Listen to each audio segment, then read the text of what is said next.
的一个建议就是，我们可以再慢一点。想不着回来。哦。都说深深是一个完美主义者，完美主义者更容易焦虑。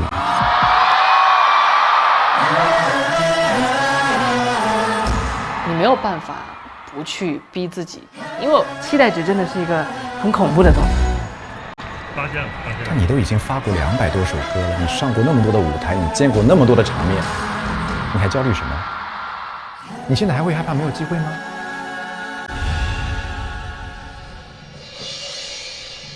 各位老师，我们接下来走开，也试不了太多了，就这个，我把这些稍微先把这些就是有走位置的，好呀都可以，好吧？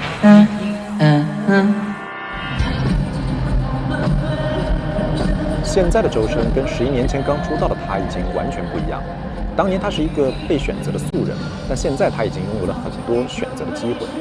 可是当我见到他的时候，我发现他还是那么拘谨，就没有想象中那么自信吧。这一点让我挺好奇的。我也很想知道真实的周深是什么样子的。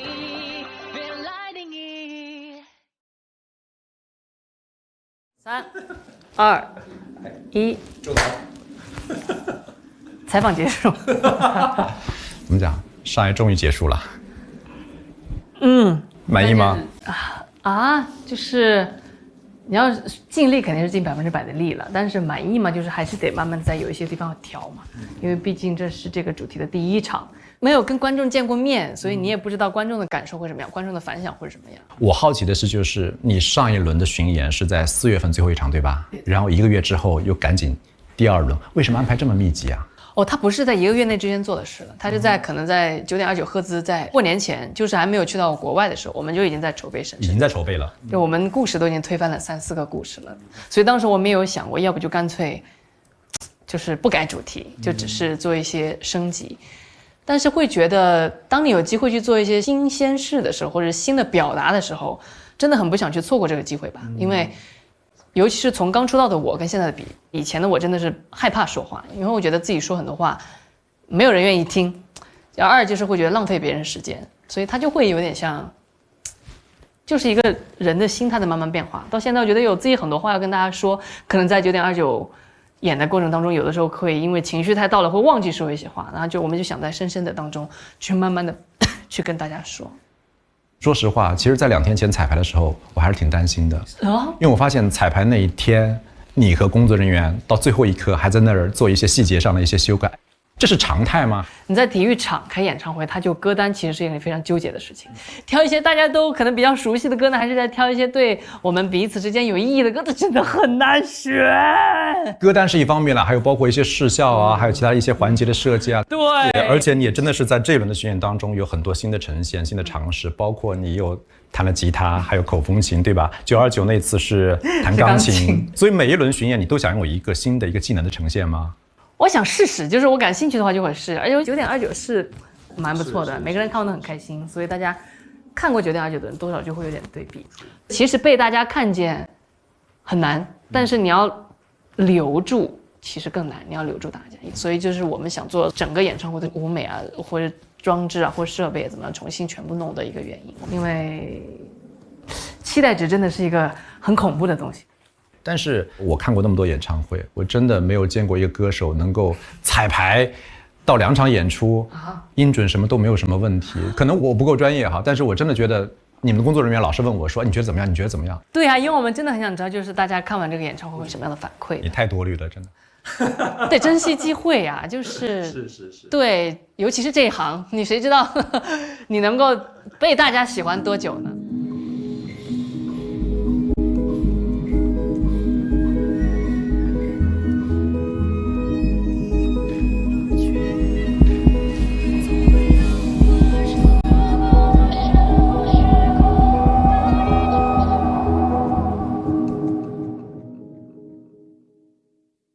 深深，前2天我都不敢跟你多说话，因为看你真的是有点紧张，有点严肃，你知道吗？就是我发现你长时间的坐在那个化妆台前，然后呢不停的在那儿看自己过往的演出视频，还时不时的去反复的琢磨自己的一些手势和动作。然后我就问工作人员，工作人员说你在每一场的重要的演出之前，你都会焦虑，真的吗？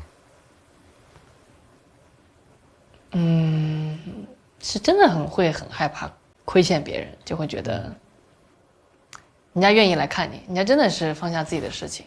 因为现在数字时代，所有东西都可以变成一个数字就代替了，它可以变成你的粉丝量、你的访问量、你的评论数、你的转发量、你的点击量、你的赞的数量，所有都会变成一个数字，就发现人不重要了，你看不到人了。但是在9.29赫兹循环然后开场的那一刹那，我发现哇，原来有这么多鲜活的人，尤其开完体育场演唱会之后，你会发现哇，这几万人他们都愿意在自己的宝贵生命当中的时间来看你，你的那下你会有责任感，所以它会让我越来越在意自己的演出。所以每次要站上台的时候，我怎么能不焦虑？我没有办法，因为我是人啊。所以你更焦虑的是自己的状态，还是说是周围的人事物的状态？说实话，我焦虑的是期待值。期待值，因为大家可能印象当中周深唱歌很厉害，或者是高音很厉害，或怎么样，但是我是人，就是人，尤其现在 live， 尤其大家听现在的 CD 制品，它都是把音修到非常准的一些音像制品，人是不可能做到这样的。你还别说，我真的是跨越了这样一个可能前面的唱片时代或怎么样。作为这样一个跨越时代的听众，我其实现在在成为歌手，其实不知道怎么去面对这个事情。就大家已经习惯了所有精确的音准、精确的节拍之后，大家怎么来看 live 演出？因为 live 演出它就是不可能做到100%音准、100%所有的东西。当然，大家可能会安慰你，这就是 live 的魅力。对啊。瑕疵就是演唱会的一部分啊。就是这个话，我觉得它很温暖，但是它并不会帮我去解决我的担心。我只能说一次次的好好去练，一次次真的是向自己的偶像去致敬，像邓丽君一样，就是她唱歌，他们那个年代是没有修音的，她也不是每个音都100%准的，但她就很生动。所以就是在我们这个时代的歌手，其实压力也挺大。但话说回来，如果说以后 AI 技术发展了，它能够帮助你在演唱会上现场修音。你觉得这是件好事情吗？你会接受吗？哇，好恐怖的一个问题，我可以不回答这个问题吗？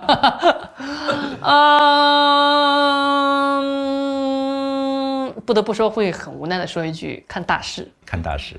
对，不知道，但我还会坚持吧，努力的坚持到自己能坚持的那一步，因为我还是觉得他们可以做到精准，他们可以做到稳到不行，他们如果要刻意去模仿那些生动的情绪，他们是做不到的。味道这2个字他是做不到的，所以我们一直在尽力，所以我每次焦虑都是这件就是此时此刻的东西。对，都说深深是一个完美主义者，完美主义者更容易焦虑，真的没办法，控制不住。控制不住。对，但你都已经发过200多首歌了，你上过那么多的舞台，你见过那么多的场面，你还焦虑什么？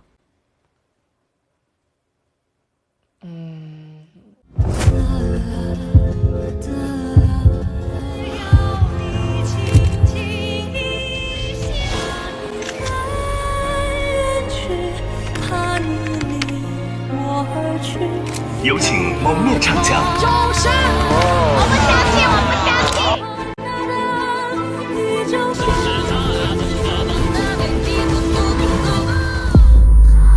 慢慢被听见，被看见。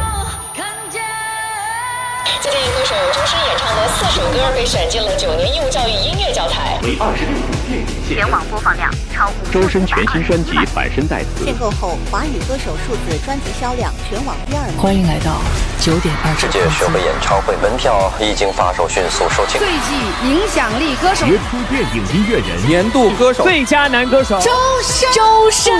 谢谢所有给我机会让我被听到的人，谢谢大家，我是歌手周深。现在站到的每个舞台，我都觉得是何德何能，无论是演唱会，还是春晚，还是所有的盛典当中，这都是以前的我求之不得的。你现在还会害怕没有机会吗？当然，每一个机会都不是理所当然的呀。就是任何一个作品啊，无论是单曲还是 OST， 都是别人相信你。在我眼中，没有任何一个不重要的工作。没办法，因为你想到以前的生活，以及以前自己迷茫的样子，你没有办法不去逼自己，因为我的存在就是短暂的，这是事实。对。所以某种意义上来说，刚才我们说的完美主义者，不仅仅是一个天生的一个性格使然，更多的也是一种后天促成的部分在那里。是的，我觉得有一点点像，就大家现在会说，现在上班的自己会很喜欢犒劳以前小时候的自己，就以前自己小时候喜欢的零食，你就全部多给自己吃。因为以前可能工作机会比较少的时候，我为了想被大家听到，我也是自己在家录音、混音、配画面、做音效，找朋友去剪动画，就所有东西都一直想要，就是想被看见嘛。但现在真的被看见的时候，我发现我也有点像，就是想犒劳以前的那个周深那个卡布，就我们就要找我们能够找到最好的混音师去混音，找到我们最好的至少我觉得我很喜欢的音乐风格的制作人、音乐人去合作。就那一刹那，我觉得我不停的在去弥补很多以前的遗憾。我觉得现在我有这个机会了，我要抓住这个机会去买我以前想吃的那些零食。这个就体现在我的二专了。以前我就觉得我一定要出一张我认为完美的专辑，所以一做就是做了6、7年7年时间7年，所以就很恐怖啊。但就在那一刹那，你会觉得不行，我的专辑怎么还没出来？说实话，真的是二专反身代词让我知道完成它要大于完美这个事情。你只有完成现阶段，你才可以去到下一个阶段。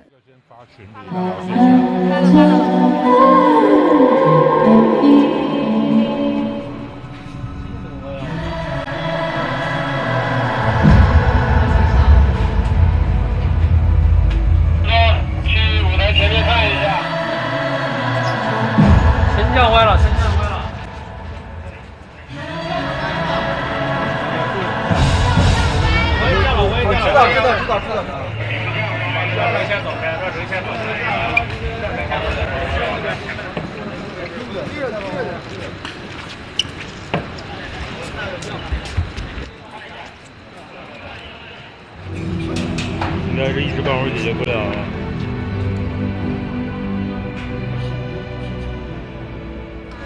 我们要准备继续踩牢。好，那大家准备吧，来，相注意点安全啊。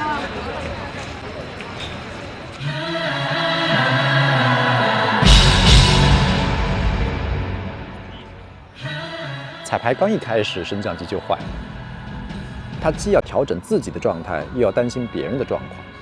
虽然看上去他挺镇定的，但我总觉得他藏了一些情绪。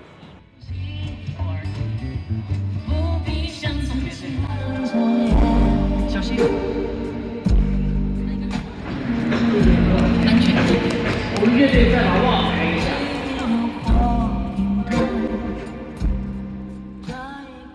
我这两天看你在舞台上的表现哈，其实我发现确实有看到没有那么紧绷的苛求自己的一个深深。就比如说，当升降机出现故障的时候，当有伴舞突然间失误的时候，当那扇门突然间打不开的时候，你在台上其实挺镇定的。而且我发现，即便是在台下肉眼可见的，你对一些小的环节，包括魔术设计的环节，还有一些视效的设计的环节，你都可能有一些不太认可的地方，但你都并没有那么的苛求，就是说我一定要怎样怎样怎样，就那种。那一刹那是苛求是没意义的，对，因为马上就要演出了，它需要一个过程，我们可以后面在下一站之前再去慢慢的修缮它。就是你还是得要完成，你总不可能因为抠一个舞美，就说我们这个舞美不做到我满意，我们就不演了，是在干什么？这不理智啊！包括其中有一个服装，我也会觉得就是可能有点自己没那么舒适，但那一下你还是得先去试一下。就有的时候你只能看到我自己的角度去看到的事情嘛，也许别人感受到的不一样，那我们就先尝试一下。哎，你有没有发现，其实你作为一个歌手去表演，和作为一个工作室的老板去做演唱会这样的项目，会很大的不同。为什么？你做一个歌手，虽然也有靠别人的合作，但是你更多的是靠自己卷自己，我力求完美就好了。但是你做一个项目，其实有那么多的人，你不可能要求每个人在每个岗位上都在那个时间点，就是无条件的，对吧？做到120%的付出。所以只能够完成。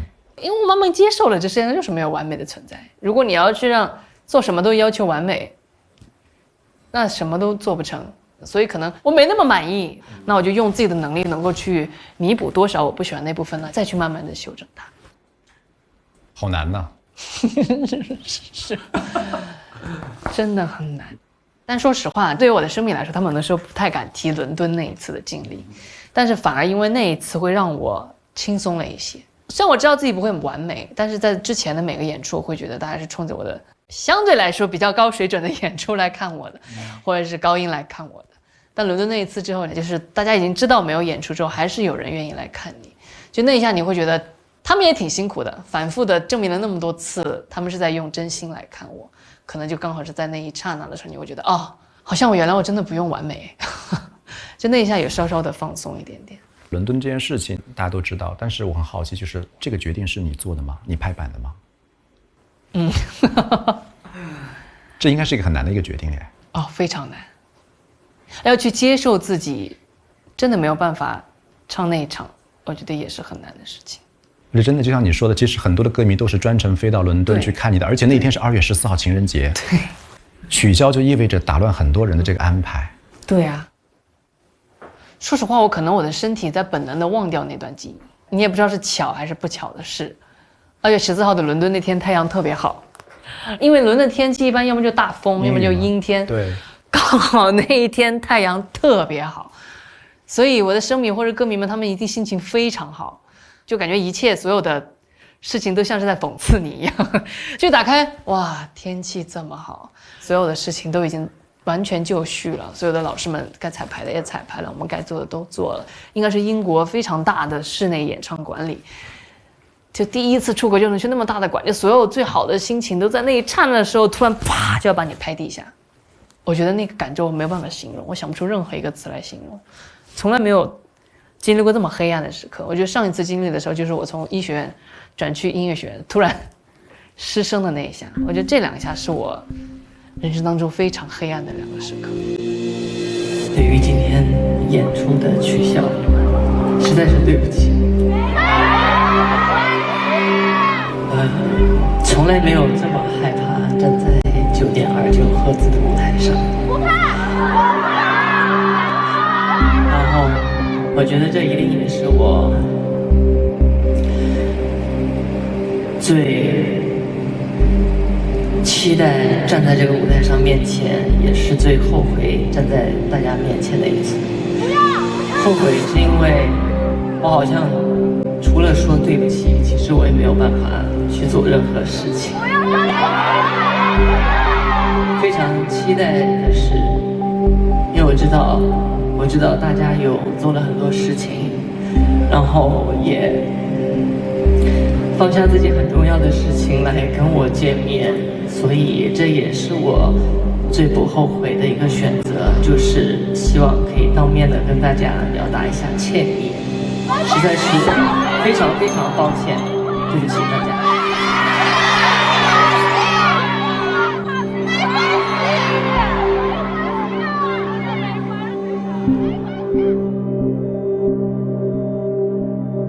我们要就是告诉大家，我们真的没有办法去进行演唱会的时候，就那一下真的是天塌了。我就从来没有那么具体的感受到过这3个字，太恐怖了。对，我有首歌叫《没关系》，但那个时刻我真的没有办法说出没关系。对，他们说出没关系，我知道他们是想要安慰我，但是我不行。就那一下，它就是有关系。但那场演唱会其实后续的一些善后的事也是让人印象很深刻。听说是每个歌迷最高是有1.5万，对吧？我们很多时候的一个念头就是尽力，就是我们能够做到最好。人家排除了那么多的事情来见你，而且是在国外，而且还有很多是国内飞过去的，所以你没有办法。所以更因为这些因素，我觉得我不能够交出一个我自己没有办法去看待的演出。也许我那演完之后他们会安慰我，也许他们会接受那个所谓的不完美的我，也许他们会觉得啊可以啊，我觉得这个就是独一无二的 life。但是我知道那个在我心中过不去，所以不可以。我在采访你之前，其实你的工作人员曾经告诉我说，现在的深深比以前松弛很多了。对，很好。但是我现在听到现在，我觉得你好像压力好大啊！你还是处于那个不断的追求完美的那个人。松弛跟追求完美它不矛盾啊。我在松弛的是享受有人愿意来看我这个事情。但我紧张的是，我在意这样的见面的机会，我不能因为松弛我就随便吧。我当然知道完成大于完美，而且你一定要通过不同的完成才能靠近完美。但是我知道那个在我心中过不去，我不能说是我哪天话都说不出，我去完成一个演唱会，我不行，我不能这么对不起我的观众们，我不行。我在心中我的完成还是在我心中要有一个那个及格线的，或者是有这样一个标准，我才能够去接受它。我觉得还是很幸运，我们的主办、我们的导演团队、我们的工作人员，他们也没有逼着我去，因为他们了解我，他们知道，但凡我能交出一个合格的演出，我也会，你都会坚持。对，我觉得我们很幸运的是，我们所有人都是拧在一起，有共同的一股劲儿。原本预定彩排结束的时间 delay 了1个半小时，但是没想到体育场有他自己的规定嘛，到10点那一刻非常准时，就是整个的一个音响都断了。但是更让我意外的是，就是他真的毫无所动，就还在，你看音响关了，但是他还是非常严肃、非常认真的在那儿彩排。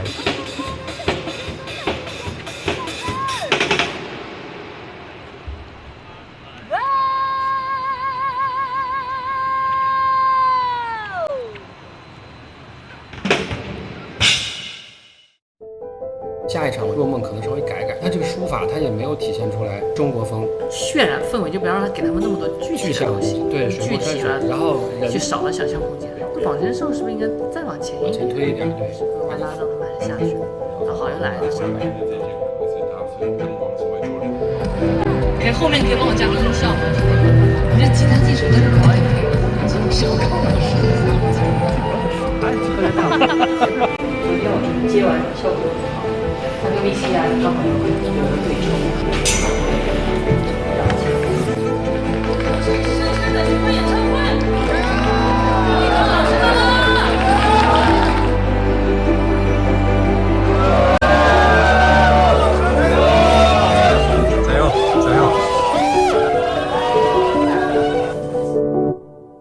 当你的完美还没有到完成的时候，你的身边的工作人员是不是都经常习惯性的崩溃啊？所以，要作为一个就是比较完美主义的人的身边的工作者们，压力其实很大的。因为以前的我真的不爱沟通，我就会觉得就是大家说好就行，大家说做那就做，大家如果觉得这个丢给我好，那我就完成。我认为我是一个非常优秀的执行者。其实。可能我觉得还有地方需要修改的地方，但是我会觉得，哎呀，我不好意思去麻烦别人，就别扭。人和人之间他就是有隔阂的，可能就是我们表达完之后，别人就是没有办法一下100%理解你。大家也同样是很辛苦的在做这个事情，最后我心里还觉得，好像也还是差点。我现在就会很明确的告诉他们，就是我会很明确的表达我想要表达什么，或者这个地方我可能没有那么喜欢，那我们下次再努力一下。就大家现在沟通就越简单越直接，反而会大家越轻松。沟通真的很重要。沟通真的很重，沟通真的很重，沟通真的很重。每个机会说一次。你刚才说的那点就是，大家众所周知的，深深是一个讨好型人格。我觉得以前的我更偏这样一点，伤害自己的成全，委屈自己的迎合。对，但是这样你就没有办法去表达你想表达的东西。我经历过之前那样一个我觉得没有那么爱自己的过程，所以我知道，就跟我经历了那么多打击、那么多的考验当中。这个是伤害最深的，所以我在演唱会当中不停告诉大家，你就是要好好爱自己。如果你没有把自己状态调整好的时候，你想去做的一些好心的事情，它反而会变形的。128会觉得长吗？不会。128很过瘾，就是挺燃的，很棒。我就怕别人觉得长，其他倒还好。就前面1、2、3趴，你们听着有觉得长的部分吗？还好，长我不觉得。VCR 会不会太长？不会，挺好，VCR 不长。播出来挺好的。第一趴这么长吗？第一趴不长，没有人说第一趴长吧？没有人说第一趴长啊。拿掉哪一个？不可能，那个随你可以靠这个打一下歌，你把它拿掉，也不如拿背景拿掉。你背景拿掉才开景，才开人。我觉得你回去再看一下那个视频，我觉得去商店那个。看过了，现在所有的感觉整体的减少。微信拿掉的话，有点怪，什么没感受。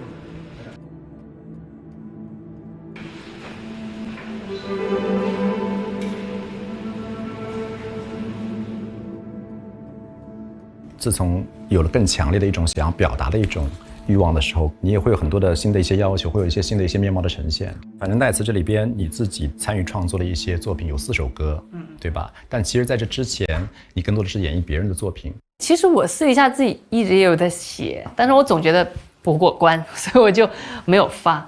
但是在专辑当中是制作人钱磊，他逼着我写，他说这你的专辑你必须要说点真的是你自己的感受，因为我出的歌也不少，无论是单曲还是 OST 影视歌曲还是游戏歌曲，它不少，所以它就更加凸显我的专辑更要自己表达的东西在哪里，它更多是我可以去说心里话的地方。这么多年以来，其实深深你身上有一个标签就是天籁歌手嘛，但这个名词实际上更多的是对于你的音色还有你的唱功、演绎的能力的一种赞美嘛。其实更深度的参与到词曲的创作，意味着其实你也并不仅仅满足于说是我就当一个天籁歌手就好了，我还是希望有做一个表达者的一个机会，一个能力的呈现。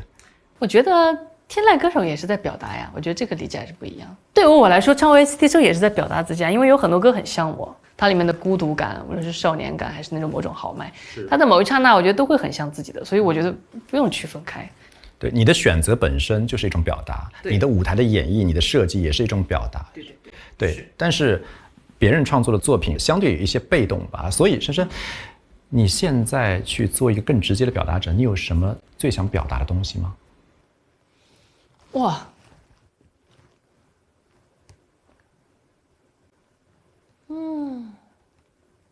其实就反身带这整张专辑就是我最想表达的东西，就是敢于去认识自己，这是我最想表达的。肯定过程当中有很多要不停去尝试的方向，或者有很多次的一些受挫，或者是怎么样。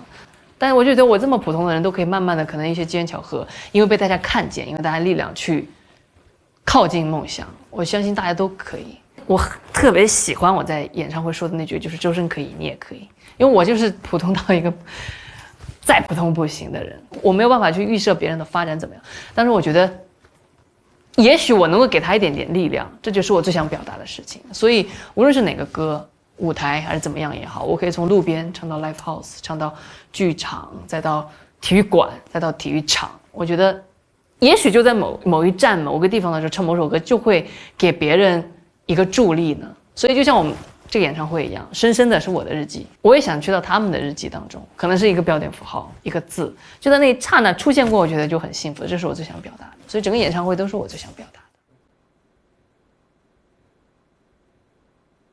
如果你要通过词曲的创作去写自己的故事和情绪的话，这意味着你要长时间的去自我剖析、自我审视、自我反思，你要把自己的喜怒哀乐更赤裸裸的暴露在大家面前，你敢吗？敢呢，所以有了反身代词啊。所以当中它里面的缝合那首歌，当时写完我觉得啊，会不会有点过于剖析自己了？因为你要剖析自己的时候，或者是表达自己的时候，就一定会有人听不进去，这是一定的。所以就这张专辑，我压力也挺大的，我会觉得，到底有没有人愿意走进你的世界当中？因为别人是可以选的嘛，所以专辑它就是一个比较任性的事情。尤其现在这个时代，敢表达自己是一个很恐怖的事情。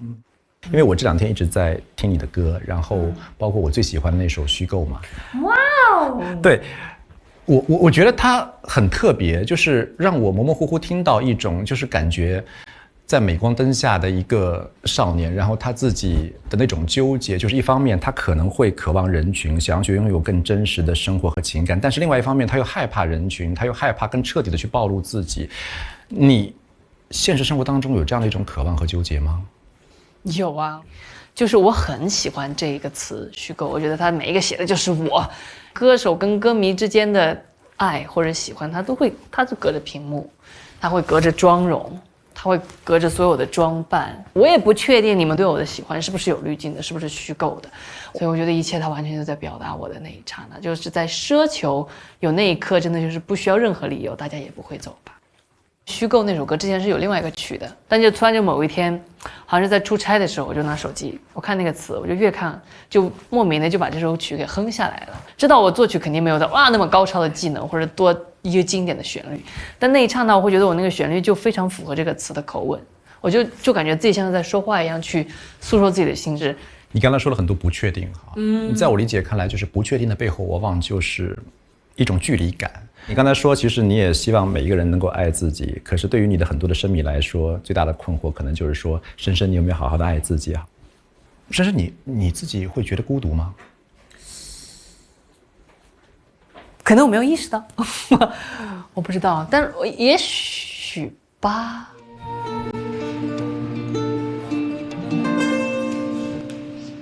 下班。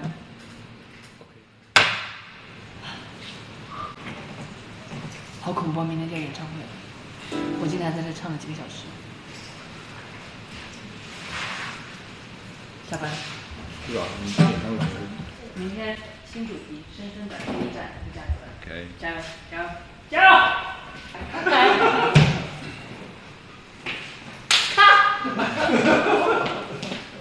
Hello， 黄建肥来了。是的。满手还剩一首。对，说当然乐队练过的也有报。就是说差一点。然后标好像是我们，那就 Ruby。好的。好的。好，下班。Life looks like a far, far away, all by the road, waiting for the one to find a way back home. 这个是真的拜拜。有一些也在本科，南方讲的一些。